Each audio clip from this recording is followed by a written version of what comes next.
Princess on a Pillow here. I am here to do a review slash recap with my opinion on Married at First Sight Part 2. I just uploaded Part 1. If you haven't done so already, please go check it out. Thank you. This is Season 18, Episode 8. It's titled Chef's Kiss, Mwah, and a Rude Diss. Let's get started. First couple is Madison and Alan. My man Alan. He has to force himself to go to the gym in order to make Madison happy. I wish I would. Go to the gym to make some guy happy. Never. Alan, poor Alan. Alan, the only way you can make Madison happy is by becoming a billionaire. Okay? Same thing with Michelle. The only way David can make her happy is by becoming a billionaire. She'll like him better if he was a billionaire. Okay? Poor Alan. He's on the climbing machine and he is dying. And Madison is laughing at him. Poor Alan. All he wants to do is spend time with her. And, you can tell it's not on her agenda. She don't want to spend no time with this man. She took him to the gym so he could hate it, to torture him so that he can hate it, and he never ever want to go to the gym with her again, and she can keep on going with David. That's what that is. So next, Madison made pancakes and served them to Alan in bed, which was very nice. But then she told him to leave the apartment because she's having a spa date. But then we found out that she's having a surprise birthday party for him. It's not really a surprise birthday party. It's their housewarming, but they're just calling it a surprise party for Alan. And he knows it, you know. Because later on when he walked in the apartment, they holler, surprise! He was like, oh, hi, yeah, okay, yeah. So, yeah, he walked in the apartment, they holler, surprise! And he's like, hey, yeah, hi. Yeah, thank you. So her friends took him aside to talk to him, and they told... Alan told them that Madison checked all his boxes, but his lifestyle is a little slower than hers. He said instead of going to the gym, he would rather have a Netflix snuggle day. That's me. That's me. I ain't going to nobody's gym. I watch Netflix all day long. Love is Blind, The Ultimatum, all them reality shows. I watch them all day long. Okay. The friend told Alan that Madison will have slow Netflix days for the right person. You hear that? She'll do that for the right person. She's not going to do that for no Alan. She's going to do that for some sexy, buff guy who she can rub all over with and cuddle with. That's who she would do that for, you know? Alan told her friends that if he's going somewhere, he will invite her. But she doesn't invite him anywhere. She goes out without him. He asked her friends, what can he do? The friends basically told him to talk to her. Tell her how you're feeling. If she wanted him to go out with her, she would invite him. She don't want him to go nowhere. She's going out to avoid him. To get away from him. That's why she's going out and not inviting him. She's trying to get away from him, okay? So Madison is talking to Alan's friends, and she wants to figure out if they are compatible. One of the friends asked her if Alan met her expectations. She didn't answer the question. She said Alan doesn't give her feedback. Feedback to what? Feedback to what? His friend told Madison that Alan is special. And I wanted to cry because that's how you show up for your friend. You know how the friends and the relatives always throwing them under the bus? But Alan's friend showed up for Alan. He said Alan is special. Treat him right, you know? That's how a friend show up for a friend. The friend asked her if she thinks the marriage will work. That's a stupid question. She can't see in the future. She said she doesn't have an answer. He asked her if she wants it to work. She goes, of course, yes. No, she don't. Liar, liar, liar. You don't want this marriage to work. No, you don't. No, you don't.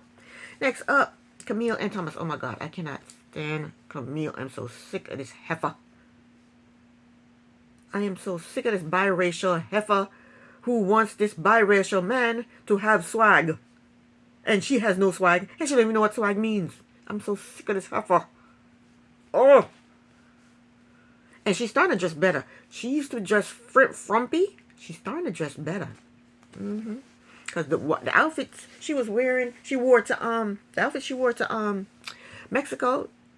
I have no clue what that was. I have no clue what that was. I have no words. But yeah, she's starting to dress better. Maybe she heard me say she was frumpy, but she couldn't have heard me because, and then started dress better because it happened, and then we got to see the episode, right? Right. Anywho, they're sitting around. So Camille, Thomas, and Camille's sister go to a pool party at Thomas's twins' house. They're sitting around the pool, eating and drinking, and Thomas and Camille had to rattle off things that they knew about each other. And after that, Camille's sister told everyone that Thomas is not Camille's type. His skin is too light. Okay, so if he stay out in the sun and get a tan, is that better? Would you like that better? Because his skin is too light? If he stay out in the sun for a couple of hours, he'll get darker. Will that be okay? Camille told everyone that she goes for loud showboat type of guys. And how did that work for you? You're single. You're single. You came to this show trying to find somebody to marry. Huh? So those loud showboaty men didn't work for you, did they? Thomas' sister-in-law told her that those guys did not work for you. Exactly. Those guys didn't work for you. I don't know why they like to compare their exes with their spouse. Why do they do that? They like to compare the people that married the expert match them up with who they are used to dating. Those people didn't work for you. That's why you're here. To let the expert find someone who will work for you. Me, I don't really have a type. Just treat me well. That's all I want the guy to do is treat me well. Don't be an asshole. You know? That's all I'm asking for over here. Just treat me nicely. That's it. You know? Camille asked how is she different from Thomas's past girlfriends. Thomas' older brother said Camille is genuine. You don't know her. You don't know her to say she's genuine. Okay? You don't know her. Okay? Thomas' twin said Camille doesn't want anything from Thomas. How do you know that? He said she doesn't want to change him. Yes, she does. She wants him to have more swag. She wants him to loosen up his pants and let his pants hang below his butt. That's what she wants from him. She wants to change him. Camille's friends wanted to know if her and Thomas did the thing. Camille said not yet. She claimed that since they have been talking more about their lives, about their likes and dislikes, she is feeling better about their relationship. No, she's not. Next, her friend and sister took Thomas aside to talk to him.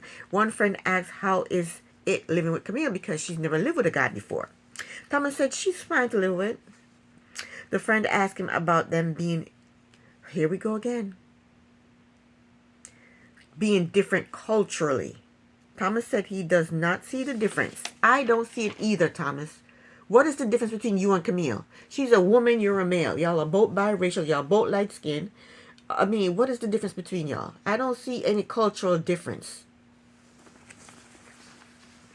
She wants him to have swag and he has none. And she doesn't know what swag is. She don't have swag. Where's her swag? So Camille is talking to Thomas' brother and sister-in-law, and they ask her what is the culture difference. They want to know what is the damn culture difference. She said how he grew up. What do you mean how he grew up? What does that have to do with the man that he is right now? What does that have to do with him right here, right now? What do you mean how he grew up? Do you know how he grew up? She has no clue how this man grew up. He's a man now and he has experienced different things in life. What are you talking about how he grew up? Makes no sense to me.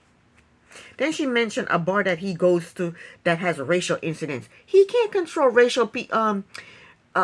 prejudiced people, racial people. He can't control people like that. What are you talking about? He goes to a bar that has racial incidents. How many racial incidents do they have? Twice a week they have racial incidents? Every day they have racial... What are you talking about, Camille?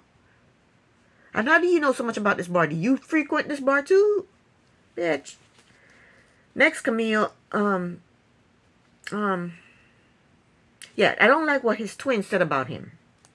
His twin told Camille to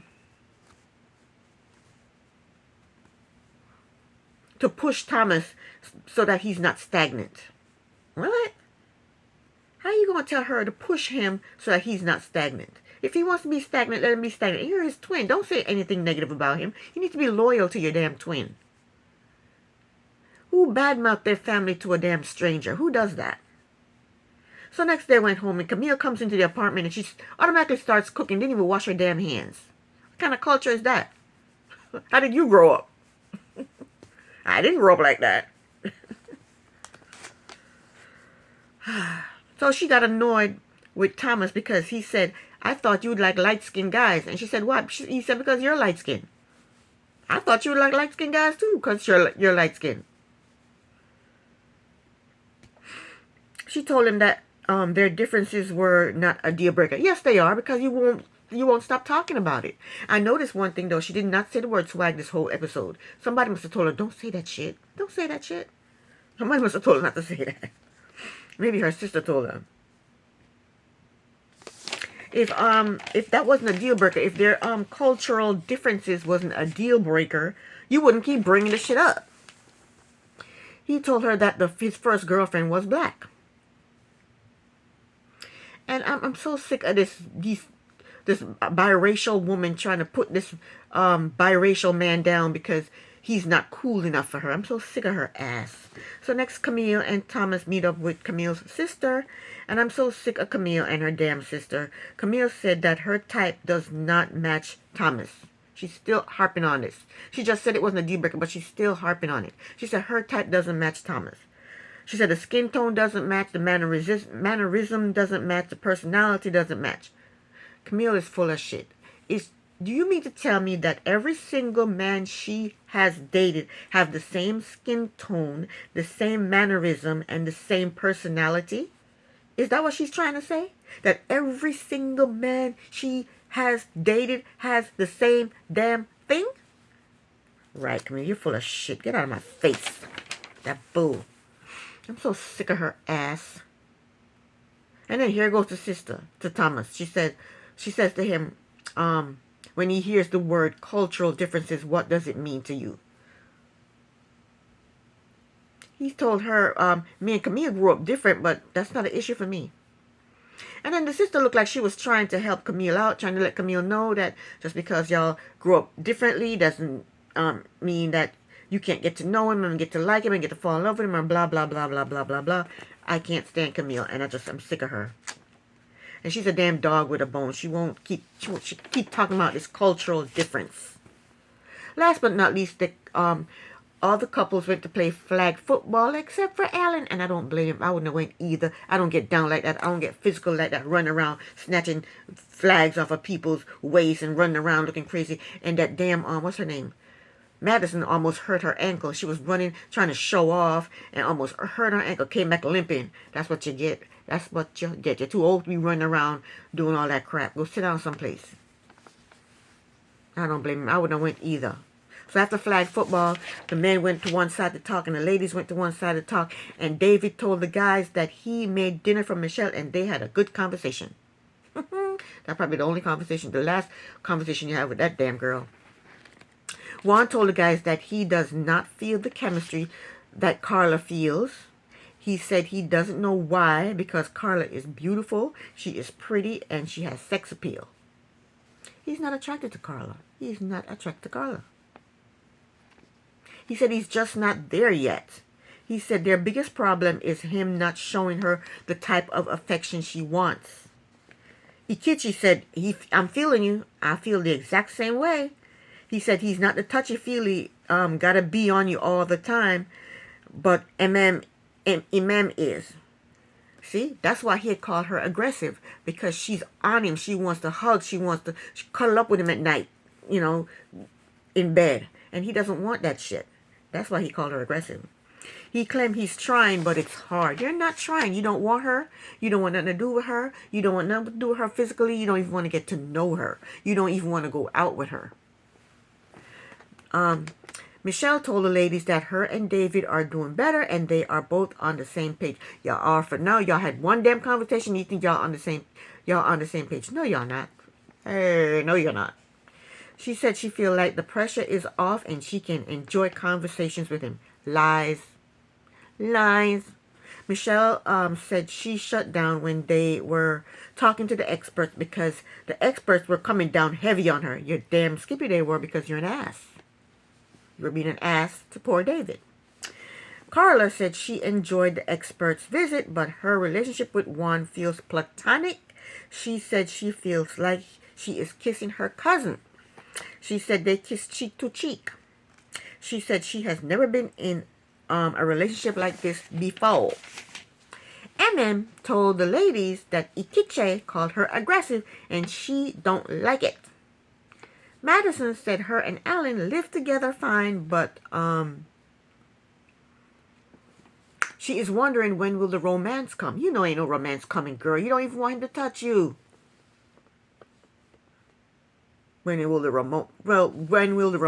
romance come? Not bloody likely. That's when. She said she is annoyed he is not here today. The man don't want to be running around in the hot sun playing no flag football. I have a friend that call it foosball. He don't want to be playing no flag foosball. I don't blame him. I wouldn't want to be doing that either. She said they went out last night and nobody forced him to take tequila shots. And it's not sexy to her. She said she is pissed and frustrated and she needs to talk to him and it's going to be ugly. Bitch, you better leave my Alan alone. Stupid ass heifer. Don't mess with my Alan. Don't you do it. That was the end of the episode. This is the end of my review. Thank you so very much for watching. Princess on the Pillow here. Bye.